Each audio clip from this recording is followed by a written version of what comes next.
Kreporo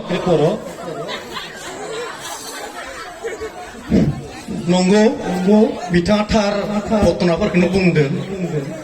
dah kali bawa ibang film yang dilajeng buza sigemen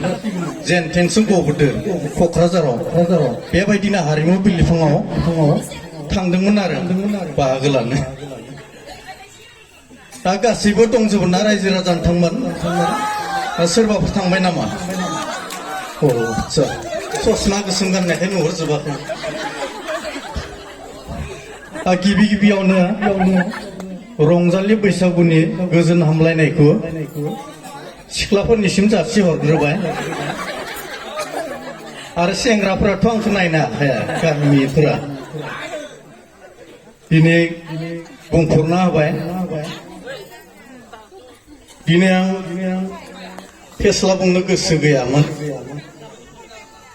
गोबां दुखुआव दं दिनै आं नोंथांमोनखौबो दुखु लाफानो होफानो सानाखैमोन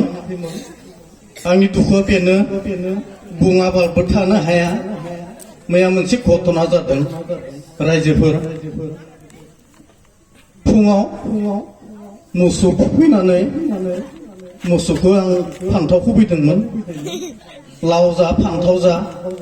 बे बोसोरावनो गेदेर जा होननानै बे हाइब्रिद फान्थाव गिदिर गोलावदों बिनिफ्राय दोनदाल होना फैनानै न'आव आंनि हिन्जावाबो माने साइसथार नालाय देथारनोबो जाया देथारहरनोबो जाया जाबायदि उसुबिदायाव गोलैना दं माने आंबो बे हाइब्रिद फान्थाव गोलाव गिदिरदों लाव जा फान्थाव जा बे बोसोरावनो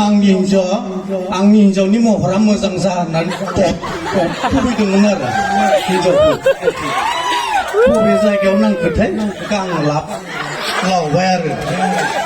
बेबायदि दुखु रायजोफोर दा मैयानिफ्राय गैला आं दा आं हारसिंसो गोसो गैयामोन बेनिखायनो दा माइनाव आफादनि आफादगिरिया बुंबाय आं सासे नायना होगोन दे होननानै बेनिफ्राय फैबाय आरो रायजोफोर दा मा बुंबावनो माने रादाबबो नांगौनो आं बारा बुथुमनो हायासै बेबायदि दुखुआव दा बैखौ नांगौमोन गोजौखौ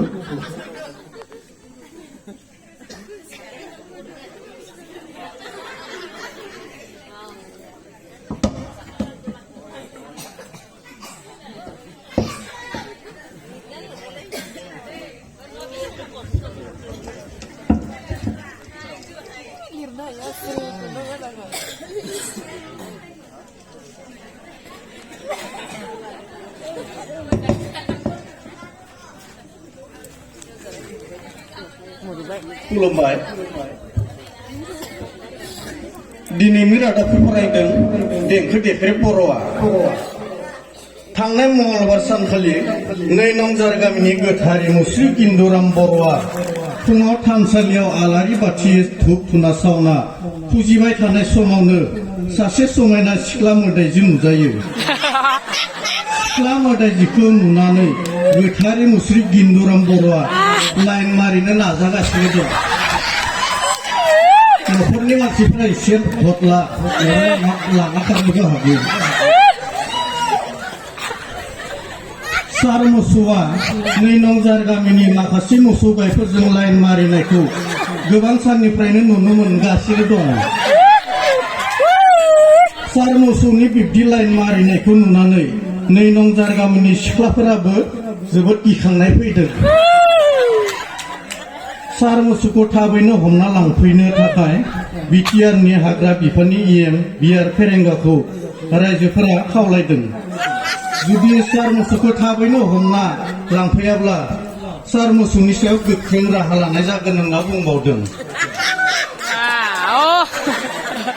मैया बेलासे बारहुंखाया दान्दायाव लामना दोननाय आंनि जांगिखौ बाजै माहेश्वरी लाहानि गयफां बिजौआव बुथारना लांदों आंनि जांगिखौ बाजै माहेश्वरीया थाबैनो गयफाङाव गाखोना हमना हराब्ला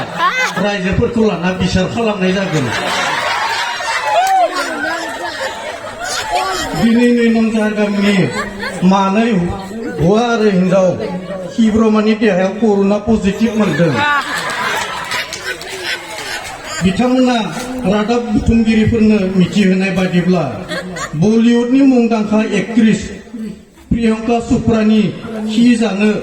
मुम्बाइआव ट्रेनाव थांलाय फैलाय खालामनायावनो कर'ना पजिटिभ जादों होनना हिब्रमा हौवा हिनजावा मिथिहोदों। बिथांमोनखौ दा क्वारेन्टाइन सेन्टाराव लाखिनाय जादों। नै नंजार गामिनि माखासे सेंग्राफोरा दखानाव सादा बिरि सेखर मोनैनि रागाजों दखाननि मंगलराम बर'खौ बुना आधामारा खालामजादों। बुजाना आधामारा खालामजानाय रादाबखौ मोनना सेखर बिरि कम्पानिया दुखु मोननायजों लोगोसे दायनिगिरिफोरखौ थाबैनो हमना थास' बिफाङाव खुन्दुंजों फासि होनो थाखाय भारत सरकारखौ खावलायदों। भारतनि गाहाय मन्त्रि नरेन्द्र मदिनि दारियाव मैया माथाम थेमा मोनदों।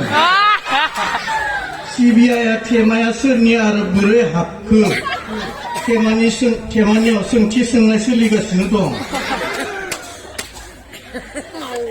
घटनाया एसे बोरैबा जादों। कर'ना भाइरासनि थाखाय लकडाउन होनायनि जाहोनाव बिटिआरनि सेंग्रा सिख्लाफोरा जुलि जानो हायैनि जाहोनाव बिटिआरआवबो 1,50,000.5 खुदिया एबा गथ' खम जानानै दं होनना आसामनि देहा बिफाननि मन्त्रि मुस्रि हेमन्त बिश्व शर्माया रादाबनि समाव मिथिहोदों। बिटिआरनि चिफ प्रमद बर' बिथाङा बिटिआरनि गासै सेंग्रा सिख्लाफोरखौ थाब जुलि जाना गथ' गथाय जेव खांनो थाखाय खावलायदों। बलिउडनि मुंदांखा एक्टर अक्षय कुमारनि आथोनाव माथाम सिख्ला अरना दं। सिख्लायखौ बोखानो अक्षय कुमारा मुम्बाइआव खान्थाल आथा नागिरना मोनाखै। गाबोन उदालगुरि जिल्लायाव खान्थाल आथा लांनो बिथाङा फैगोन। खुलुमबाय रायजोफोर दोनथ'बाय।